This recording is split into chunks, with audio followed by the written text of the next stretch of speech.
We have some progress going on here.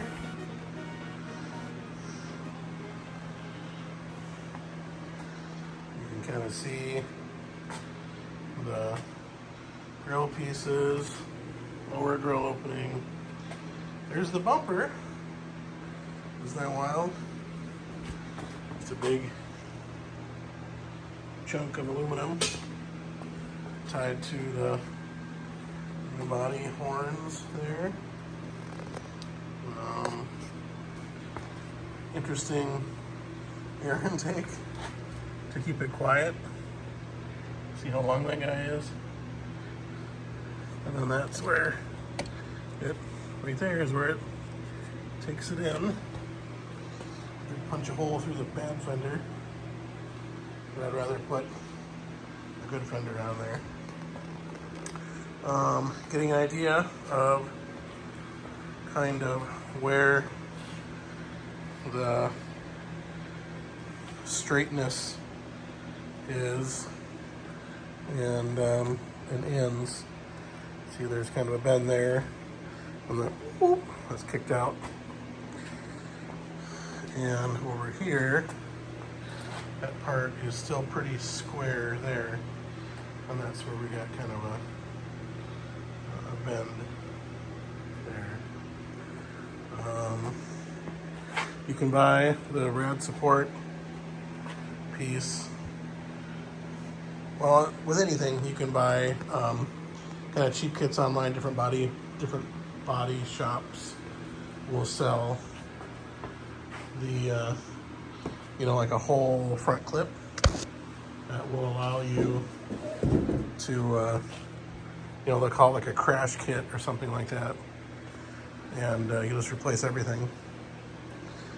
So we're trying not to use El Cheapo parts because we got good used OEM right there, but we're getting there.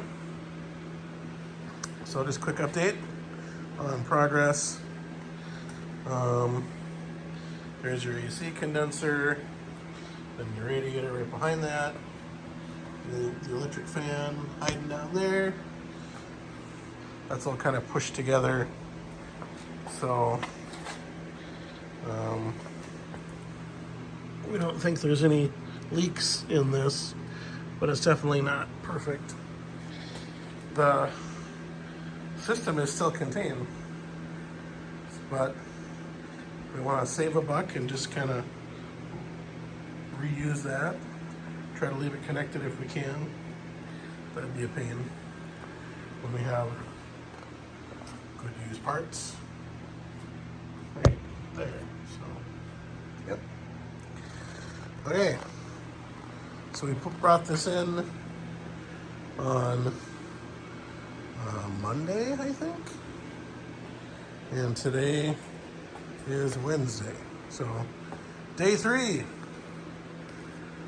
That cute little horn, beep beep, right there.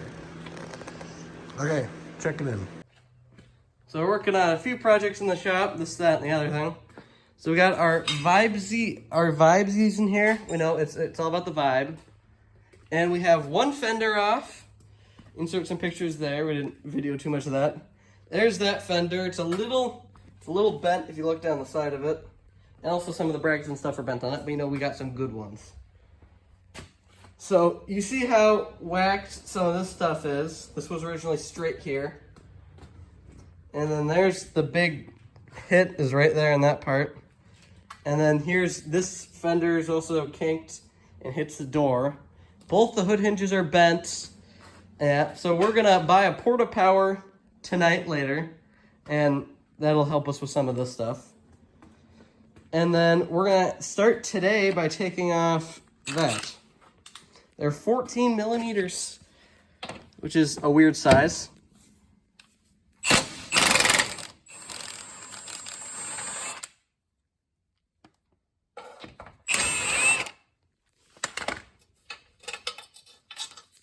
The bolts are slotted.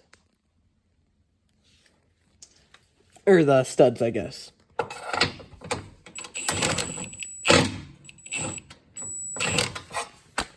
Is that one a different size? Nope. Can I just not get on it? I cannot get on it because it's too bent. Maybe if I loosen that side, it'll kind of come around. Okay, we're gonna work on that. That one's looking real nice right now. Record with them. So back in the shop. That's our Vibe parts pile right now. Oh, gotta think then. Get through here. I'm getting out of here. We'll get you out of here in 1 second. So we got our frame. We have our frame rack set up with some. It was a little bit of a struggle trying to get the Vibe backwards. But now that we have her set up, we got her chalked. She's not in park yet, which we might need to put it in park depending on if we have any issues with trying to pull anything. I use the porta power and a ratchet strap to pull the Vibe backwards, which was a bit of a struggle. So yeah, now we're gonna test it. Using this setup right here with the porta power and this, we got this. It's bent, but we got it bent out now, so we can get to get kind of the radiator and stuff out a lot easier now. And now we're gonna try to bend these things kind of back a little bit too while we're doing that. So we might finally be able to get like the battery and some of this stuff out. It definitely did come back though already with just pulling these, which is good. So yeah, well, with pulling this out, these already kind of came back already, so which is good. So we're gonna keep on. I'm gonna keep on doing some pulling. So this is our setup. We're pulling off the center post. It is load bearing, so this is definitely the right way to do this. We just have our wheel chucked in place. She's not moving anywhere right now. We haven't had to put it in park or anything. So we're starting to pull this guy back. And if you notice, it's actually pretty much there already. You see the pinch welds already kind of pushed back down some. This measurement is within about a 1/4 inch so we're measuring from here to here. It's within about a 1/4 inch of on the unwrecked Vibe. So that's pretty decent right there. So we're going to keep on doing a little bit of measuring and a little bit of adjusting. And I'm just kind of slowly banging on stuff. Got the battery bracket loose again finally. The thing is I'm going to slowly loosen this. You're going to watch how much this thing moves.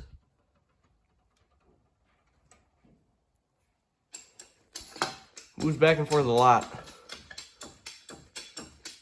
Just all that spring back.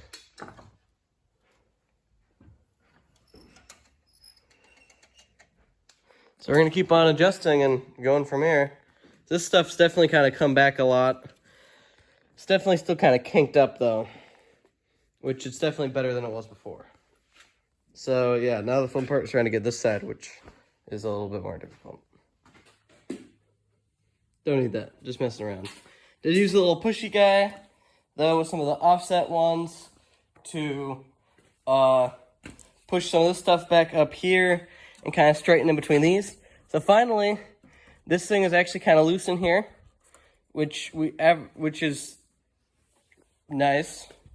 That's the first time that. So this guy needs to go up and that way. So things have escalated, you could say. Or gained in elevation. There, we'll put that guy sideways, try to get tighten it up a little bit. So we're gonna start going from here and see how this works. This has been a lot of just sitting here adjusting stuff. I took off the hood hinge and stuff. Well, the hood hinge is still on there, just everything else, all the brackets off. So yeah, we're gonna start tightening this thing and see what happens here.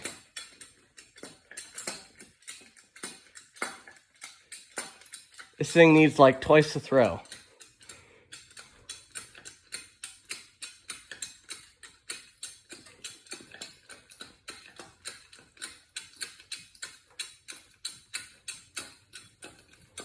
I literally accomplished nothing. Okay, we're gonna keep Back on the Vibe.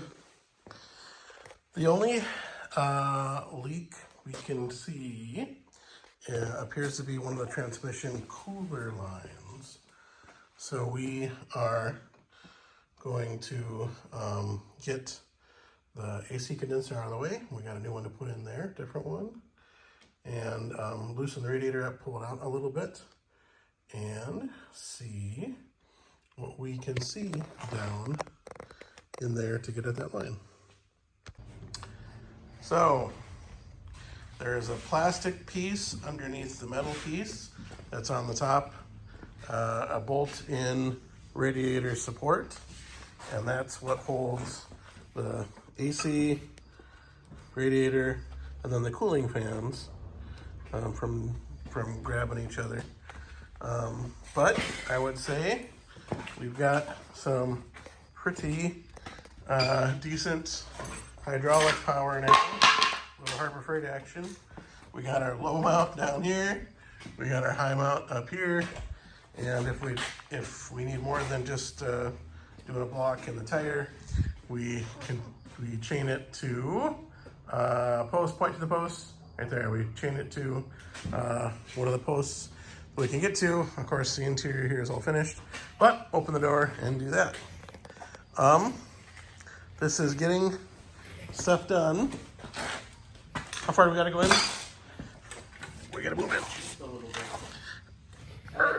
We should be good there. All right. It's amazing how easy a car can roll and how hard a car can roll. We've got dollies on the back, so we can spin it around and get to where we need to be. But overall, we're getting there. And like I said, we get this back to as close as we can with the measurements off of another good one there.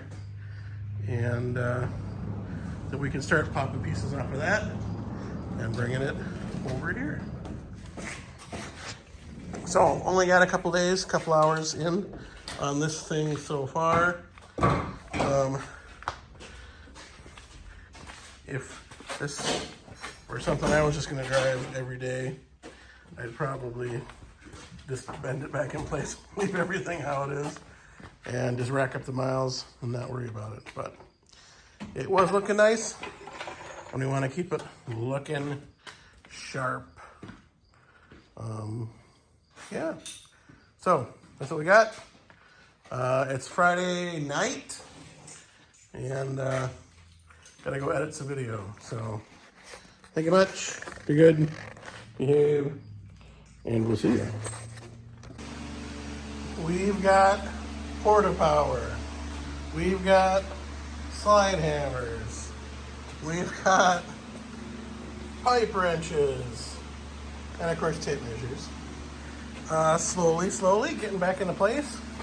These little corners, nibbling those guys back where they go.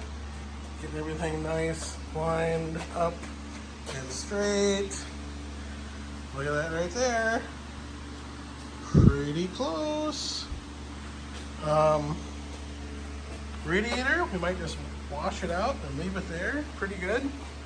We've got a split line right here in this fitting. It was a little bit kinked, but not too bad. Transmission cooler line. So that we will probably pop out. As you can see, this one has been replaced. It is new over here. So we might just grab that fitting into the radiator. Of course, it's a little touchy. Some of those fittings have been there a long time. Hopefully it won't pull the threads with it, but we've got faith in our GM Toyota that it'll do what it needs to do. Overall, happy with our progress. Another couple hours on this, then we work our way over here, and we've got to get this piece out, and then there's this piece out, the plastic piece underneath, and that will kind of be our final dimensions for lining up what we need to line up right here. We are not body work people, even though we have put back together our 2013 CRV from a deer hit, our Trailblazer from a deer hit, plus that was a repairable originally, the 2000 Contour from a deer hit, and those are some cosmetic, some structural, but mainly, you know, headlights, bumper covers, and Junkyard hoods. So that's just get you back on the road. This is a little bit more than that, but you know, you get a real hit, and you're pushing components into your exhaust, which is breaking parts of your engine block, and that's when you just start looking at something else. But this is coming right back together. I know we did contemplate just pulling the engine on transmission out of here, dropping it into this guy, but this has 100,000 more miles, and this did have an accident in the back, but repaired pretty well. So we're getting there. Our young Squire goes back to school in about 2 weeks, starting high school again. So hopefully we can get this wrapped up by then. My schedule starts to get pretty busy this week, so that shortens my time down to pretty much just weekends, like today is a Sunday afternoon. Still have some parts for our 99 Suburban we haven't used yet, and we're okay. And now we've been getting fuel parts for our 87 big block plow truck. We got injector issues with that, so we got 2 new injectors coming. That was a regulator and then a gasket kit, fuel regulator, gasket kit, to see if we can tame some of those TBI issues down. We rebuilt them once years ago, but it really is only driven in the winter, so it gets tricky when they sit. Okay, I think that's gonna wrap it up for now. Thank you much. Minnesota is rust. And thankfully, not too much rust here. A little bit, but